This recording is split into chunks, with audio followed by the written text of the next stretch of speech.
Bonjour Jérôme Rivière. Bonjour. Les juges d'instruction ont décidé de reprendre les investigations visant le secrétaire général de l'Élysée, Alexis Kohler, soupçonné de conflit d'intérêts en raison de ses liens avec l'armateur italo-suisse MSC. Après la publication d'une note d'Emmanuel Macron adressée au parquet national financier, certains estiment que la séparation des pouvoirs n'a pas été respectée. Est-ce que c'est votre cas ?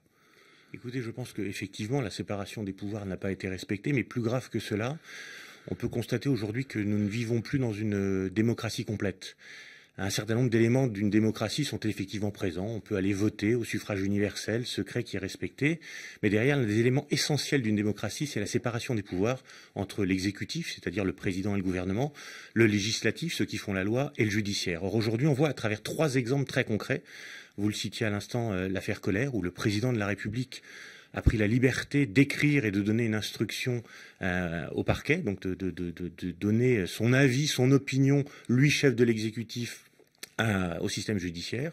L'affaire Traoré, où c'est ce même président de la République qui demande à la garde des Sceaux de recevoir des personnes qui sont qui doivent être entendues dans du comité Traoré. Oui, mais qui sont eux-mêmes impliqués dans une affaire judiciaire, donc mêlant l'exécutif au judiciaire. Et la troisième affaire, c'est l'affaire Fillon. On voit bien là aussi qu'il y a eu des pressions qui ont été exercées, ça a été dit à l'occasion d'une audition très formelle devant le troisième pouvoir, donc le pouvoir législatif. Donc nous ne sommes plus aujourd'hui dans une démocratie complète, c'est ce qui est très inquiétant.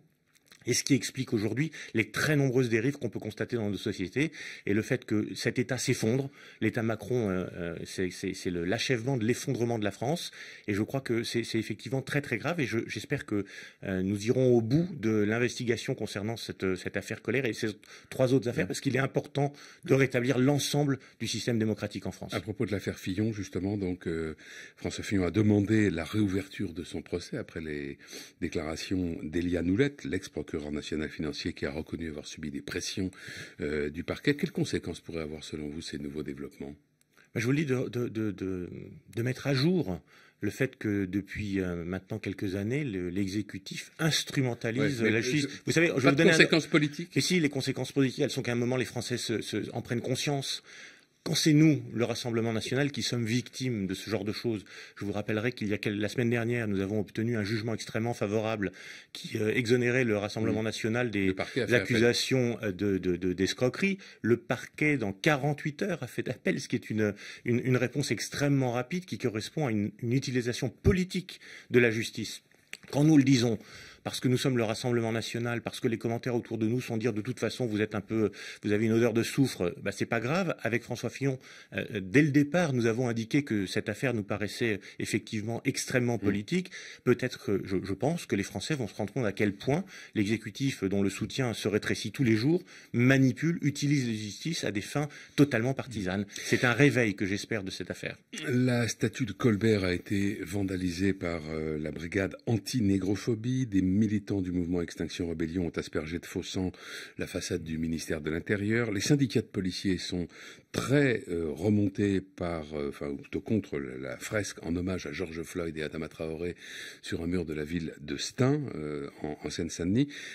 Comment peut-on, selon vous, sortir de cette crise de confiance entre les forces de l'ordre et une partie de la population ? Déjà, il faut que Castaner ne soit plus ministre de l'Intérieur. Tant qu'il sera ministre de l'Intérieur, c'est plus possible aujourd'hui pour les forces de l'ordre de faire confiance à un ministre qui veut leur faire poser genoux à terre.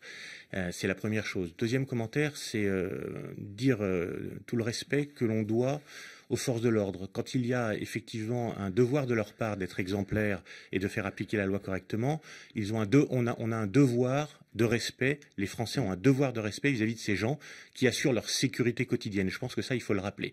Mais pour revenir sur les affaires que vous évoquiez à l'instant, moi, ce qui m'inquiète beaucoup, c'est ce qui s'est passé place Beauvau, parce que c'est pas simplement du sang ou un faux sang qui a été balancé place Beauvau. C'est une banderole qui a été mise sur les grilles du ministère de l'Intérieur. Pour le faire, j'ai lu ce matin un entretien du dirigeant de l'association qui expliquait qu'ils ont fait des repérages. La place Beauvau, elle est à 10 mètres de l'Élysée. Donc de 2 choses l'une, ou Castaner a donné des instructions pour que ces militants ne soient pas arrêtés, que la bannière soit installée avec la complicité du ministère de l'Intérieur, ou alors ils n'ont rien vu venir. Et moi, ça m'inquiète parce que ça aurait pu être des terroristes à 10 mètres de l'Élysée qui fassent des repérages. Et quand on est capable d'installer une barrière, tout le monde, la place Beauvau, on la connaît, on voit à la télévision régulièrement ces grilles, c'est couverte de policiers. Donc si ça a été fait avec la complicité de Castaner, il doit partir. Si ça a été fait sans qu'il le sache, sans qu'il soit capable de le prévenir, il doit partir. Le problème aujourd'hui, c'est le ministre de l'Intérieur et la garde des Sceaux, qui, par ses différentes prises de position, affaiblit le système judiciaire et place la police dans une situation totalement insupportable. Alors, vous rétabliriez, en tout cas, selon vous, la confiance chez les policiers en faisant partir le ministre de l'Intérieur, mais pour autant, vous n'auriez pas rétabli la confiance dans ceux qui, aujourd'hui, se sentent menacés ou en danger lorsqu'ils croisent des policiers. C'est là peut-être qu'il y a autre chose à faire, non ? Vous avez une minorité agissante. Je sais que l'immense majorité des Français ont confiance dans les forces de l'ordre.